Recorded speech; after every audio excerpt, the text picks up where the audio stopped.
જૈન મિત્રો, જેવું કે તમે આ જોઈ રહ્યા છો, આ કોઈ આપણો ભરતી રિલેટેડ વિડીયો નથી, ઠીક છે. ઓનલાઈન ફોર્મનો છે કે તમે જોઈ શકો છો. ગુજરાત સમરસ શાસ્ત્રાલય સોસાયટી, ઠીક છે. મતલબ કે જે સમરસ હોસ્ટેલ છે કે જે આ ફોર્મમાં મેરિટમાં નામ આવી જાય એ લોકોને છે ને ગુજરાત સરકાર તરફથી હોસ્ટેલોમાં રહેવાની ને એની બધી સુવિધા ફ્રીમાં મળે છે.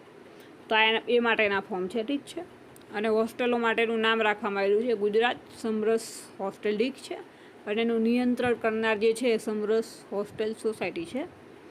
તો એનું આપણે જોઈશું પ્રવેશ મેળવવા અંગેની જાહેરાત, ઠીક છે. તો આ તમે જોઈ શકો છો. કોલેજ કક્ષાના સ્નાતક, અનુસ્નાતક એટલે ગ્રેજ્યુએટ, પોસ્ટ ગ્રેજ્યુએટ અને અન્ય ઉચ્ચ અભ્યાસક્રમોમાં અભ્યાસ કરતા હજુ અનુસૂચિત જાતિ એટલે કે એસટી, અનુસૂચિત જનજાતિ એટલે એસસી, સામાજિક અને શૈક્ષણિક પછાત વર્ગ એટલે ઓબીસી અને આર્થિક પછાત વર્ગ એટલે કે ઈડબ્લ્યુએસ એ વર્ગના વિદ્યાર્થી અને વિદ્યાર્થિનીઓ બંનેને 2024-25ના શૈક્ષણિક વર્ષ માટે સમરસ કુમાર અને કન્યા છાત્રાલય. હવે જો સ્થળ છે કઈ જગ્યાએ છાત્રાલય છે આના: અમદાવાદ, ભુજ, વડોદરા, સુરત, રાજકોટ, ભાવનગર, જામનગર, આણંદ, હિંમતનગર, પાટણ અને સમરસ કુમાર છાત્રાલય ગાંધીનગર ખાતે પ્રવેશ મેળવતા, ઠીક છે. જેમને પ્રવેશ મેળવવો હોય એ વિદ્યાર્થીઓ માટે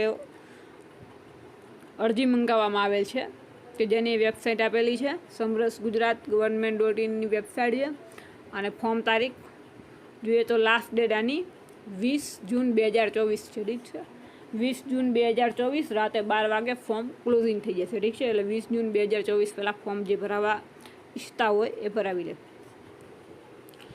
પહેલું તો એ જે લોકો બહાર અભ્યાસ કરવા માટે જવા માંગતા હોય કે ઉચ્ચ અભ્યાસક્રમો કરવા માંગતા અથવા તો જેમને ભરતી માટે બધા કોમ્પિટેટિવ એક્ઝામના ક્લાસીસ કરવા હોય, બરાબર, તો એ આ હોસ્ટેલોમાં એડમિશન લઈ શકે છે. પણ ધ્યાન રાખવું, જે ભણે છે એ લોકોને મળશે.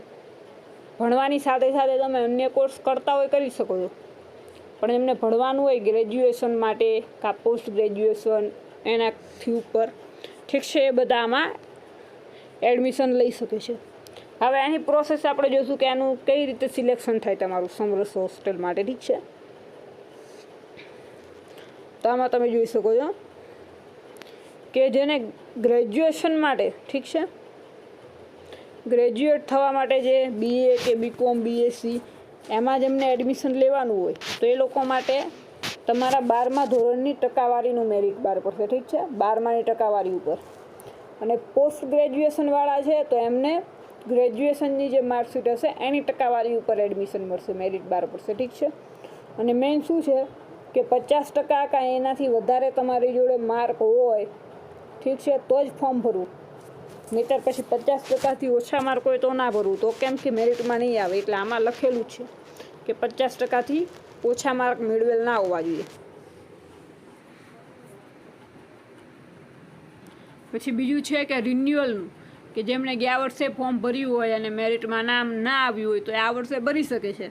કે આ વર્ષે જો પબ્લિક વધારે હોય કે આ બધા વધારે પર્સન્ટેજવાળા હોય તો રહી ગયા હોય, તો આ વખતે ઓછા પર્સન્ટેજવાળા કેવા હોય તો નામ આવી પણ જાય.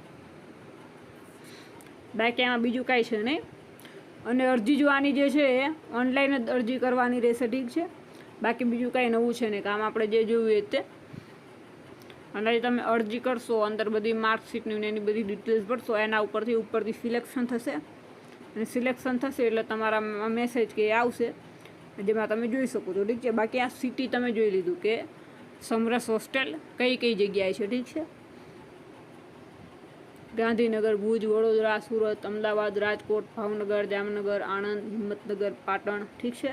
તો આ બધી જગ્યાએ સમરસ હોસ્ટેલો છે કે જેની અંદર તમે ફોર્મ ભરવા માટે ઓનલાઈન અરજી કરવાની રહેશે. ઓફલાઈન નથી કરવાની, ઓનલાઈન જ ફોર્મ ભરવાનું છે. એની વેબસાઇટ ઉપર તે સમરસ ગુજરાત gov.in ઉપર તમારે ફોર્મ ભરવાનું રહેશે, ઠીક છે. બાકી કાંઈ નવું નથી.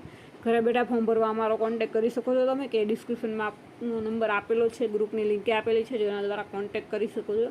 ઘરે બેઠા ઓનલાઈન પેમેન્ટ દ્વારા તમે ફોર્મ પણ ભરાવી શકો છો.